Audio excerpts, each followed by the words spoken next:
بسم اللہ الرحمن الرحیم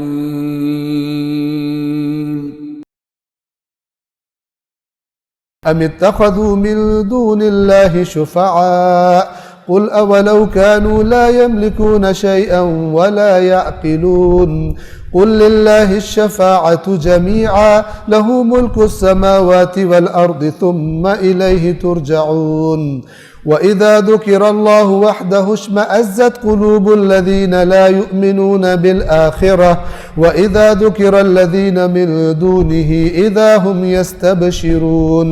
اگلی آیات جو ہے اس میں مشرکین مکہ نے ایک عقیدہ بنایا ہوا تھا کہ جن کی وہ عبادت کرتے تھے، جن کو انہوں نے معبود بنایا ہوا تھا، کہ مختلف کیٹیگریز تھی مشرکین کی۔ کچھ تو کہتے تھے کہ جیسے ایمان کے درجات ہیں ویسے شرک کے بھی درجات ہیں اور کیٹیگریز ہیں، اور قرآن نے سب کو کہا ہوا۔ ان میں سے کچھ لوگ تھے جو کہتے تھے کہ بس یہی ہماری زندگی ہے، یہی جینا ہے، یہی مرنا ہے، اس کے بعد کچھ ہونا ہی نہیں، یہ بھی تھے۔ اور کچھ کہتے تھے کہ آخرت میں یہ ہمارے بت ہماری سفارش کریں گے، یہ آخرت کو مانتے تھے۔ اللہ نے دونوں کو کفر اور شرک کے کھاتے میں لکھا ہوا، اور فرمایا کہ آخرت کو ماننا کب ہے؟ جب وہ آخرت مانو جو میں نے بتائی ہے، نہ کہ اپنی فیکٹری میں تیار کی ہوئی اپنی گھڑی ہوئی آخرت اور اپنے گھڑا ہوا دین اور اپنی گھڑی ہوئی افکار سے تم کہو کہ ہم اللہ کو مانتے ہیں۔ اللہ وہ جو اللہ نے خود بتایا، نہ کہ اپنا گھڑا ہوا مثلا اپنی مرضی کا خدا۔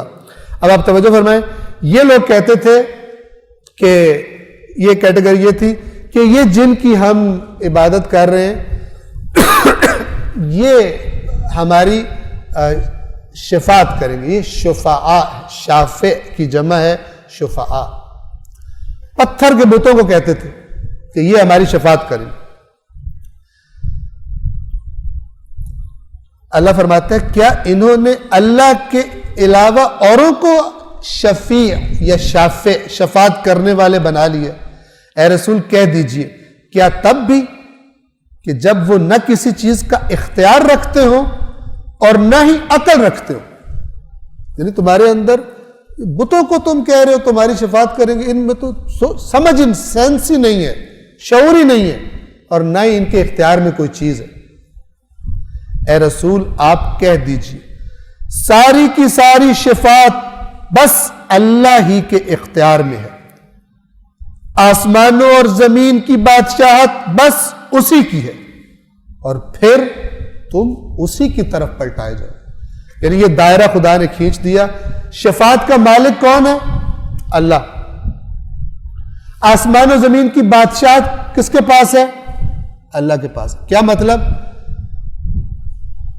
جسے قرآن کی آیات خود تائید کرتی ہیں، وہ کون سی شفاعت ہے؟ وہ شفاعت وہ ہے کہ جو شفاعت کرنے والا بھی خدا کے اذن سے کرے گا، اور کس کے بارے میں کرے وہ بھی خدا اجازت دے گا۔ قرآن دونوں طرف دو اذن پر متوقف ہے شفاعت۔ بس شفاعت نظام توحید ہے، شفاعت نظام تو اللہ کے نظام کے پیرلل کوئی اور نظام نہیں ہے۔ شہید مرتضی مطہری رضوان اللہ تعالی علیہ فرماتے ہیں کہ اگر کوئی شخص یہ عقیدہ رکھ لے کہ اللہ کچھ کاموں سے راضی ہوتا ہے، 1 2 3 4 5 یہ کام ہے جن سے اللہ راضی ہوتا ہے، اور 1 2 3 4 5 یہ وہ کام ہے جن سے مولا علی راضی ہوتے ہیں یا امام حسین راضی ہوتے ہیں، الگ الگ،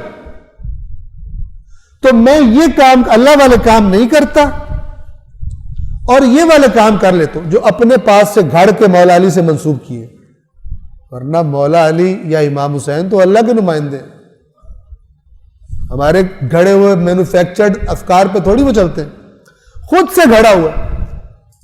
تو شہید فرماتے ہیں اگر میں یہ کر لوں گا اور یہ نہ بھی کروں تو میری یہ سفارش کر کے چھڑا لیں گے، یہ مشرک ہے، چونکہ یہ دو سسٹمز کا قائل ہے، اور کائنات میں ایک سسٹم ہے جس کا مالک اللہ ہے۔ اور اہل بیت اطہار خدا کو جو ناراض کرے اس سے ناراض ہوتے ہیں، جو خدا کو راضی کرے اس سے راضی ہوتے ہیں۔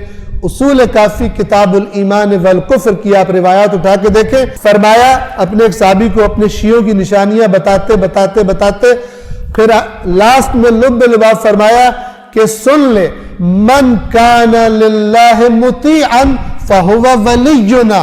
تجھے فارمولہ بتا رہا ہوں کہ جو اللہ کا اطاعت گزار ہے وہ ہمارا دوست ہے. وَمَنْ كَانَ لِلَّهِ عَاصِيًا فَهُوَ عَدُوُّنَا. اور جو خدا کا نافرمان ہے وہ ہمارا دشمن ہے. اب بندہ تسبیح نکالے میں مومن ہوں میں شیعہ ہوں. اے ایمان والوں وہ کیوں کہتے ہو جو کرتے نہیں ہو؟ نہ خدا اپنے نافرمان کو سے راضی ہوتا ہے نہ اہل بیت اطہار اللہ کے. انہوں نے تو نشانی بتائی. اگر ہمارے دوست کو دیکھنا ہے تو دیکھو خدا کی اطاعت کرتا ہو.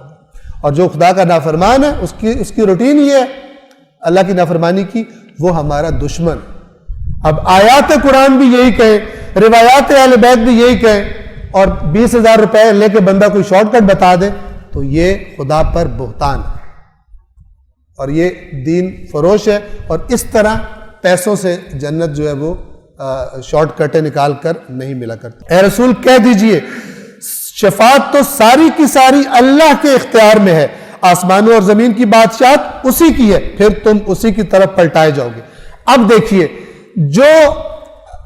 جن کے دل توحید کی طرف مائل نہیں ہوتے ان کی ایک نشانی بتائی. ایک تو یہ کہ یہ اصل میں آخرت کو مانتے ہی نہیں. اگر آخرت کا ڈر ہوتا ہے حساب کتاب کا تو یہ خدا کی نافرمانی نہ کرتے، خدا کے آگے جھکے ہوتے. کیا بات ہے کہ اللہ نے بھی کہا یہ کام کرو، رسول اللہ نے بھی کہا یہ کام کرو، اہل بیت نے بھی فرمایا یہ کام کرو، پھر بھی نہیں کرتا، پھر بھی خوش ہے. یہ دین کس نے بتایا؟ اب یہ آیت خوب توجہ سے سنیے گا کہ کس طرح جو لوگ خدا کی طرف سے جن کے دل ہٹ گئے ہوتے ہیں اور جراثیم شرک کے آگے ہوتے ہیں وہ ان کو اللہ کا ذکر ہی نہیں اچھا لگتا.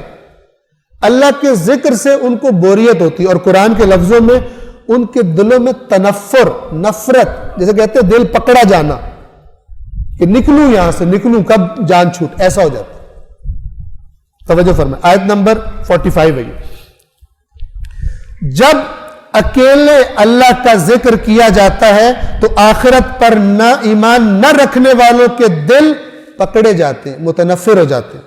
اور جب اللہ کے سوا اوروں کا ذکر کیا جاتا ہے تو پھر یہ خوش ہو جاتے ہیں. یعنی خدا کی توحید، اکیلے خدا کے ذکر سے ان کے دلوں میں پرابلم ہونا شروع ہو جاتی. صدق اللہ العلی العظیم.